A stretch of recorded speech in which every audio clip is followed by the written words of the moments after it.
मान्छे सफल हुनको लागि अब लौरे मात्रै हुन त अब लौरे सबै कुरा हो, तर सबै कुरा पनि होइन क्या खासमा भन्यो भने।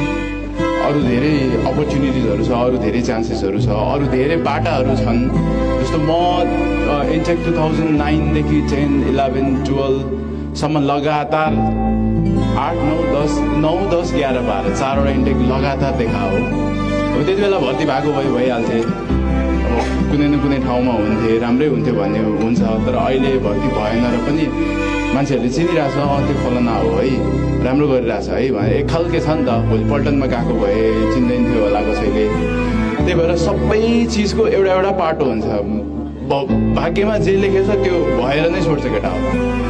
मान्छेले भन्दाखेरि ओहो यकिन त यस्तो छ, यस्तो ट्यालेन्ट छ, हेर्दाखेरि राम्रो छ, भर्ती भएको भएदेखि गहाने होइन। फेरि मान्छेले भनेको कुरा मैले भने, भर्ती भएको भए त कस्तो राम्रो, भर्ती देखाएन तिमीले भन्छ। मान्छेलाई के थाहा आफ्नो पीडा होइन। सबै कुरा भएर पनि मैले भन्छु नि, त्यही भएर डक्टर हुन सजिलो छ, पढ्दै जाऊ, सबै कुरामा गर्दै जाऊ, भर्ती भइन्छ। पाइलट हुन सजिलो छ होइन, तिमी जाऊ त्यहाँ अब नेभिगेसनदेखि लिएर अरू कुराहरू सबै पढ, पाइलट भइन्छ, ट्रेनिङ्सहरू गर, पाइलट भइन्छ। तर भर्ती हुन सबै कुराले फेभर गर्नु पऱ्यो।